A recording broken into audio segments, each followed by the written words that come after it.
Alamjeet Singh Hansra, and today is the July the 30th of 2015. I was living in Bombay. I was in the Indian Navy, and I was posted in Bombay on one of the ships.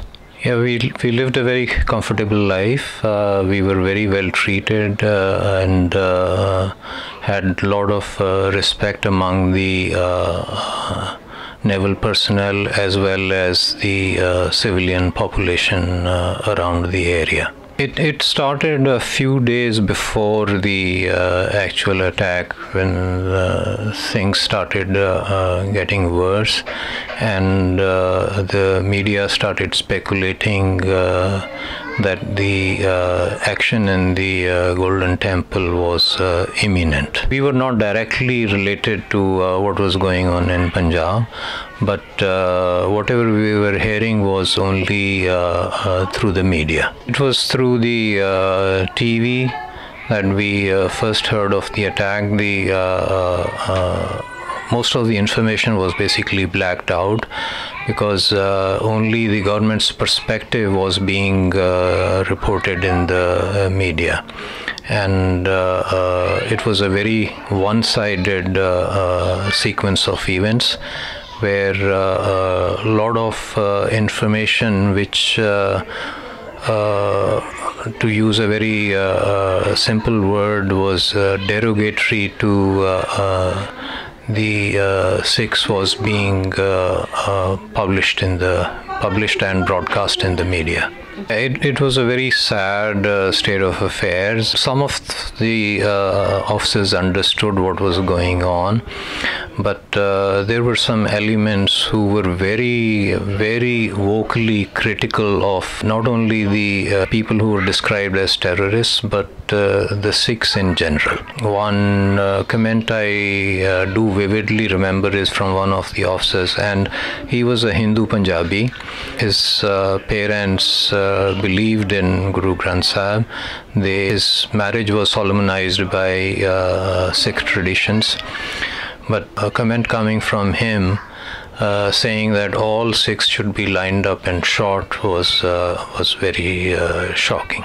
It was a very sad state of affairs because the information was very less being broadcast or known, and one felt that the community was under siege because the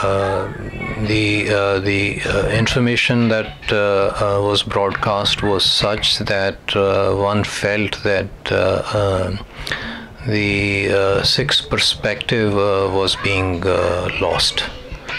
Then after the operation, there were a lot of meetings that were conducted by the commanding officer of the ship that I was posted in, and basically trying to reiterate what was expected from the officers and the men who were posted under his command.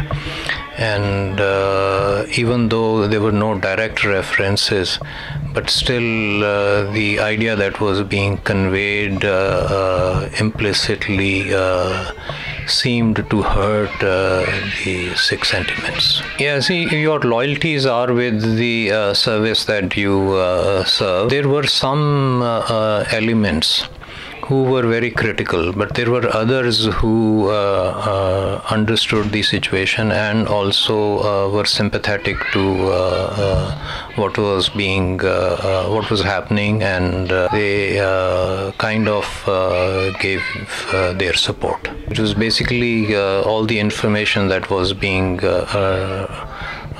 broadcast in the media, slowly but surely trying to discredit these Sikhs. I was sitting in the officers' mess when somebody said that Indira Gandhi had been shot, and initially nobody knew what had happened. Then slowly, in about an hour or so, the information was received that she had been shot by her own bodyguards. And initial reaction was that hopefully this will not cause any embarrassment to the Sikhs, which did not turn out to be true. Massacres was something that was also totally blacked out by the media. The information, only whatever the media or the government wanted was made available to the public, and it was not known till a few days after everything had happened, until you started hearing from people who had been personally at the receiving end of the mob fury which was perpetrated by the people in power. I did not know at that time, but later on I was posted back to Delhi in 1986. And with me there was a civilian officer who was working in the directorate that I was posted in. And it was very unfortunate to learn that that gentleman had lost close to 45 male members of his family. Yeah, he had become very quiet. I did not know him earlier. I only knew him about 2 years after the incident.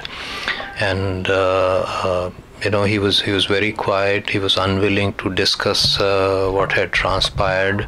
One could see that he was living under a lot of mental stress and strain. They would discuss these issues only among themselves, because if you try and discuss it with anybody else outside the community, their views were very unsympathetic.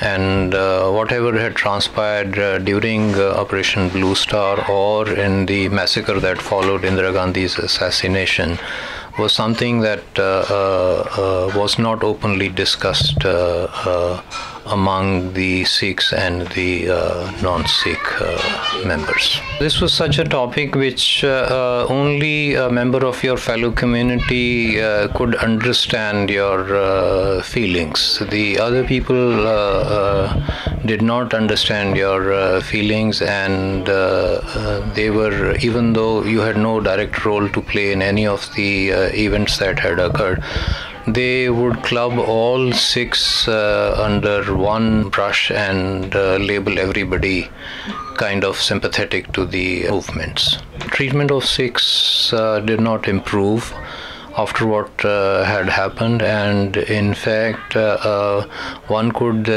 see that Sikhs were being sidelined in a lot of places. News that we kept hearing from various agencies, like in Delhi, Sikhs were not considered for certain posts. There were people who had for no reason, rhyme or reason, not been in the country at that particular time, were labeled as people who had fled the country, being sympathetic to the cause. Their visas were revoked, their passports were revoked, and they were not even able to come back to the country and join whatever jobs they were doing. I think all the events that took place were very unfortunate, and what is even more disturbing is that there are a lot of people who have taken advantage of the situation politically, and the purpose of the movement has kind of been lost on a majority of the community. The sacrifices that people made seem to have not had the desired effect on a lot of people, and it's sad to see that people have put their personal gains ahead of the services to the community. I wish that people understand the sacrifices people who were in the movement have made, and wish we paid more heed to what they stood for and what they fought for, and the community realizes those and works towards the goals of those members.